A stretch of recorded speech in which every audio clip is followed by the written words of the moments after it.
নমস্কাৰ প্ৰিয় দৰ্শক, আপোনালোকে চাই আছে টাইম 8 ষ্টুডিঅ'ত মই শৰৎ গায়নৰ লৈ আহিছোঁ আন এক গুৰুত্বপূৰ্ণ খবৰ। পুনৰ স্বাভাৱিক অৱস্থালৈ ঘূৰি আহিছে অসম মেঘালয়ৰ মাজৰ জনজীৱন। অৰ্থাৎ বিগত একেদিনৰ প্ৰতিবাদ প্ৰথমতে যি ভয়ংকৰ ঘটনা আৰু ভয়ংকৰ ঘটনাৰ পিছত দুয়োখন ৰাজ্যৰ কেব চালকে প্ৰতিবাদ সাব্যস্ত কৰিছিলে আৰু তাৰ পাছত দুয়োখন ৰাজ্যৰ যি চালকসকলৰ লগত ইতিমধ্যে যি বৈঠক অনুষ্ঠিত হ'ল আৰু সেই বৈঠকৰ পিছত এতিয়া স্বাভাৱিক জনজীৱন ঘূৰি আহিছে মেঘালয়লৈ। অসমৰ যান বাহন যাবলৈ দিছে আৰু অসমলৈও বৰ্তমান মেঘালয়ৰ যান বাহন অহা পৰিলক্ষিত হৈছে। পৰ্যটকক কোনো বাধা প্ৰদান কৰা নাই, বাণিজ্যিক বাহন চলাত কোনো ধৰণৰ বাধা প্ৰদান কৰা দেখিবলৈ পোৱা নাই। আমি জনাইছো এই মুহূৰ্তৰ সমগ্ৰ খবৰ। আৰম্ভ হ'ল অসম মেঘালয়ৰ মাজত স্বাভাৱিক জনজীৱন। স্বাভাৱিক জনজীৱন পুনৰ ঘূৰি আহিছে অসম মেঘালয়ৰ মাজত আৰু মেঘালয়ত প্ৰৱেশ কৰিবলৈ দিয়া হৈছে অসমৰ বাণিজ্যিক যান বাহনৰ লগতে পৰ্যটকক আৰু অসমতো প্ৰৱেশ কৰিছে মেঘালয়ৰ বাহনে। চালক সন্থাৰ প্ৰতিবাদ উঠাই লোৱাৰ পিছতে আৰম্ভ যান বাহনৰ চলাচল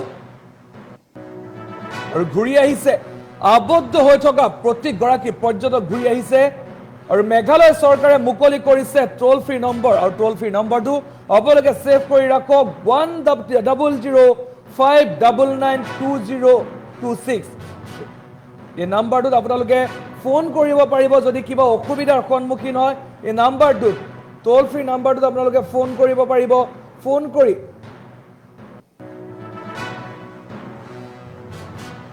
আমি জনাইছো এই মুহূৰ্তৰ সেই খবৰ আমি জনাবলৈ চেষ্টা কৰিছো যি বৰ্তমান পৰিস্থিতি স্বাভাৱিক হোৱা দেখিবলৈ পোৱা গৈছে। পৰিস্থিতি স্বাভাৱিক হোৱা দেখিবলৈ পোৱা গৈছে আৰু বৰ্তমান সময়ত প্ৰতিগৰাকী লোক ঘূৰি গৈছে, প্ৰতিগৰাকী লোক যাব পাৰিছে বৰ্তমান সময়ত। আৰু আমি জনাই আছো এই মুহূৰ্তৰ সেই খবৰ আমি জনাবলৈ চেষ্টা কৰিছো যে যি মেঘালয় আৰু অসমৰ মাজত স্বাভাৱিক জনজীৱন ঘূৰি আহিছে আৰু যিসকল পৰ্যটক হওক বা যি লোকসকল আছে প্ৰতিগৰাকী লোকক যাবলৈ দিয়া হৈছে। আৰু যিহেতু কালিৰ দিনটোত বাহনসমূহ চলাচল কৰা বন্ধ কৰিছিলে, বাহনসমূহ চলাচল কৰিবলৈ দিয়া হোৱা নাছিলে, বন্ধ কৰি দিয়া হৈছিলে।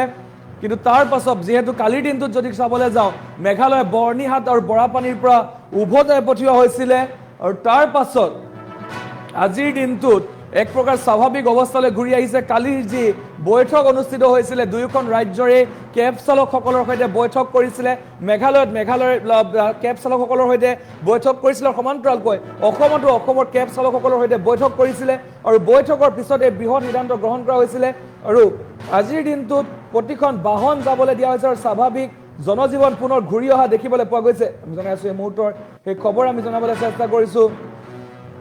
আৰম্ভ হ'ল অসম মেঘালয়ৰ মাজত স্বাভাৱিক জনজীৱন আৰম্ভ হৈছে বৰ্তমান আৰু যান বাহনৰ চলাচল দেখিবলৈ পোৱা গৈছে। সেই পূৰ্বৰ দৰে পুনৰ যান বাহন চলাচল কৰিছে।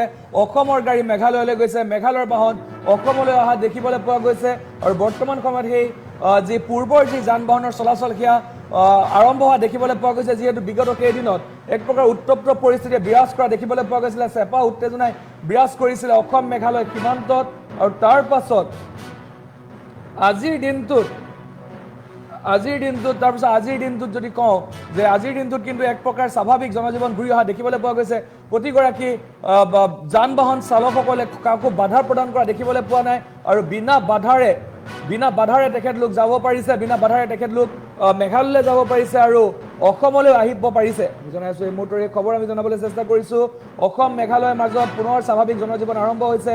ইতিমধ্যে প্ৰত্যেকখন বাহন আহিবলৈ দিয়া হৈছে, প্ৰতিখন বাহন আহিছে অসমলৈ আৰু অসমৰো বাহনসমূহ মেঘালয়লৈ যাবলৈ দিয়া দেখিবলৈ পোৱা গৈছে। আমি জনাইছো এই মুহূৰ্তৰ এই খবৰ আমি জনাবলৈ চেষ্টা কৰিছো। মেঘালয় চৰকাৰে ইতিমধ্যে মুকলি কৰিছে টোল ফ্ৰী নম্বৰ।